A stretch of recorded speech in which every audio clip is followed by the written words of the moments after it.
Sekarang ni ramai yang berpusu-pusu sedang mengambil vaksin. Ada yang masih menunggu panggilan, ada yang sudah divaksin 2 kali. Namun begitu kalau kita cakap pasal vaksin ni kan, masih ramai lagi yang tidak tahu tentang vaksin-vaksin yang dibawa masuk ke dalam Malaysia. Lebih daripada satu. Kita ada Pfizer dari Jerman, kita ada CanSino Bio daripada China, kita ada Sputnik V daripada Rusia, kita ada AstraZeneca daripada United Kingdom dan kita ada Sinovac daripada China. 5. Sinovac ataupun dikenali dengan nama CoronaVac.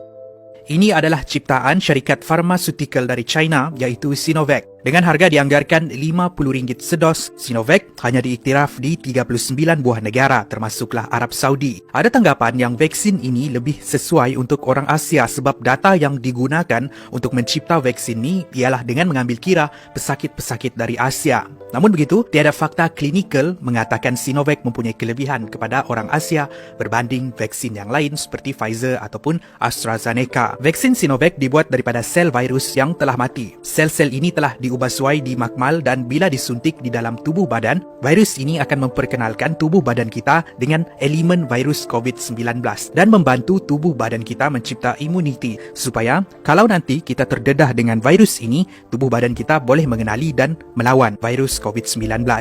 Teknologi yang mereka gunakan ialah teknologi perubatan yang lama dan terbukti berkesan. Berbeza dengan Pfizer yang menggunakan teknologi baru iaitu mRNA yang kesannya sebenarnya belum lagi banyak direkodkan.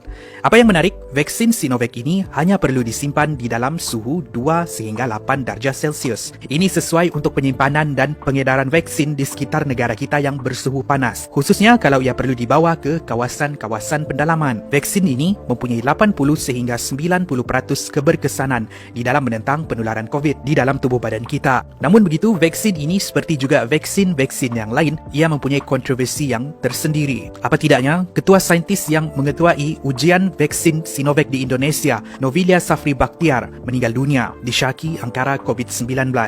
Bukan itu sahaja, pada bulan Jun, dilaporkan 10 daripada 26 doktor meninggal dunia akibat COVID walaupun mereka telah menerima suntikan vaksin Sinovac. Jangan salah faham, mereka meninggal disebabkan virus COVID-19 bukannya disebabkan oleh vaksin Sinovac. Insiden-insiden seperti inilah yang membuatkan banyak negara yang masih ragu-ragu dengan keberkesanan vaksin Sinovac. 4. Vaksin Pfizer. Di sini saya dengan sukacitanya memaklumkan bahawa vaksin Pfizer-BioNTech akan sampai di Malaysia pada 21 Februari 2021. Berasal dari Jerman, vaksin ini diiktiraf oleh hampir 90 negara, termasuklah Arab Saudi. Setakat ini Malaysia membeli 12.8 juta dengan harga sedos dianggarkan yang paling mahal di dunia iaitu RM100 sedos. Untuk mencipta vaksin ini, kerajaan Jerman telah menyalurkan dana sebanyak 440 juta kepada sebuah syarikat dari Jerman yang dikenali sebagai BioNTech. Mereka mengaku mempunyai kadar 93.7 menentang varian Alpha dan 88% menentang varian Delta COVID-19.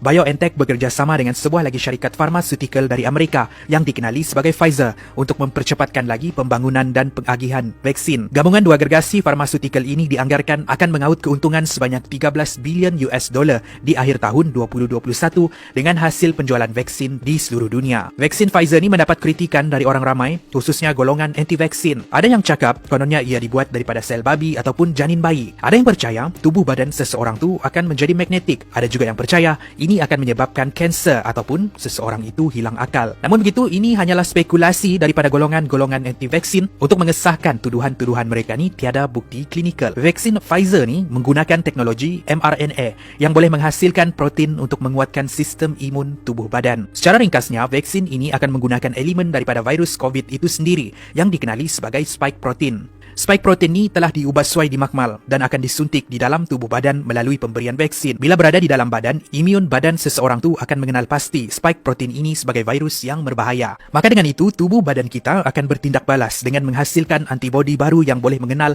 dan membunuh virus COVID-19 yang sebenar. Bermaksud, kalau seseorang telah divaksin terkena jangkitan COVID, tubuh badan mereka sudah bersiap sedia untuk membunuh virus COVID-19. Hasil tindak balas tubuh badan untuk menghasilkan antibodi inilah sebab kenapa mereka yang disuntik oleh vaksin mempunyai kesan sampingan seperti batuk, selesma, demam, lengu dan sebagainya. Inilah tanda antibodi seseorang tu semakin kuat menentang virus COVID-19. Dengan erti kata lain, kesan-kesan sampingan yang anda rasa tu sebenarnya bagus. 3. AstraZeneca. Ini adalah vaksin buatan United Kingdom, hasil kerjasama Oxford University dengan syarikat Pharmaceutical British AstraZeneca. Vaksin ini diiktiraf di hampir 120 negara, termasuklah Arab Saudi dengan keberkesanan 95% menentang varian Delta COVID-19.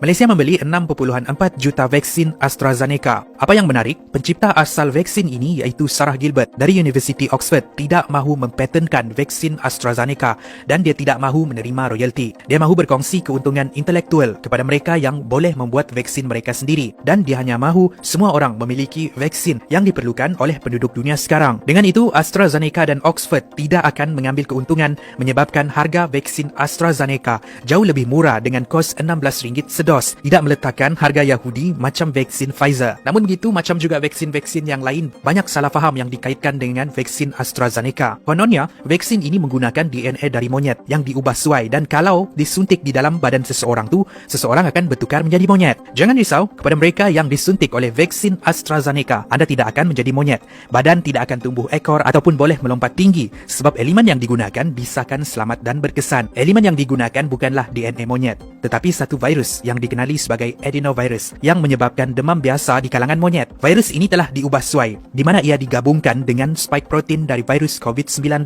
Ini tidak membahayakan tubuh badan seseorang. Mencipta vaksin dengan menggunakan kaedah ini bukanlah satu kaedah yang asing lagi di dalam perubatan dan ia telah digunakan untuk bertahun-tahun lamanya, seperti merawat pesakit kanser. Itulah kisah vaksin AstraZeneca. 2. Sputnik 5. Kalau tadi kita tengok AstraZeneca yang menggunakan adenovirus yang menyebabkan demam di kalangan monyet. Ini pula menggunakan adenovirus yang menyebabkan demam di kalangan manusia. Ini adalah virus hasil buatan Rusia, dibuat di Institut Kesihatan Gamilaya. Diiktiraf di lebih dari 60 negara termasuklah di Arab Saudi. Vaksin ini mempunyai kadar 91.6% dalam mencegah varian Delta COVID. Ini adalah antara vaksin utama yang digunakan di India. Harga sedos vaksin ini dianggarkan RM40. Cara ia berfungsi sama dengan vaksin AstraZeneca, di mana ia akan mengajar antibodi kita mengenal virus COVID-19 dan akan membantu tubuh badan kita menghasilkan antibodi yang lebih kuat. Apa yang menarik, ada satu lagi jenis vaksin Sputnik yang dinamakan Sputnik Light yang hanya memerlukan satu dos. Bukan itu sahaja, ia boleh melindungi tubuh badan penerima bukan sahaja dari virus COVID, tetapi juga dari virus-virus yang lain. Namun begitu, Sputnik Light tidak akan diambil di Malaysia. Itulah vaksin daripada Rusia. Yang pertama ialah CanSino Bio. Vaksin terakhir yang akan kita lihat ialah vaksin yang paling sikit diambil oleh Malaysia dan paling kurang popular kalau dibandingkan dengan vaksin-vaksin yang lain. Hanya 3.5 juta dos dijangka akan dibeli. Ini adalah vaksin buatan China. Mereka bekerjasama dengan syarikat farmaseutical dari Kanada di dalam membangunkan vaksin CanSino Bio. Vaksin ini hanya diiktiraf di 8 buah negara sahaja, tidak termasuk Arab Saudi. Kajian masih lagi dijalankan di negara-negara yang lain supaya ia dapat diiktiraf. Berkemungkinan juga ini disebabkan oleh kadar keberkesanannya yang hanya 65.7%. Kalau melihat ciri-ciri dan juga penerimaan dunia dengan vaksin CanSino Bio ini, kita boleh lihat CanSino Bio ini bukanlah antara pilihan terawal sesebuah negara sebab banyak lagi vaksin yang lebih berkesan. Tetapi ia diambil hanya untuk mencukupkan bekalan vaksin yang berkurangan. Walaupun begitu, vaksin ini masih juga boleh membantu tubuh badan seseorang menghasilkan antibodi menentang virus COVID-19.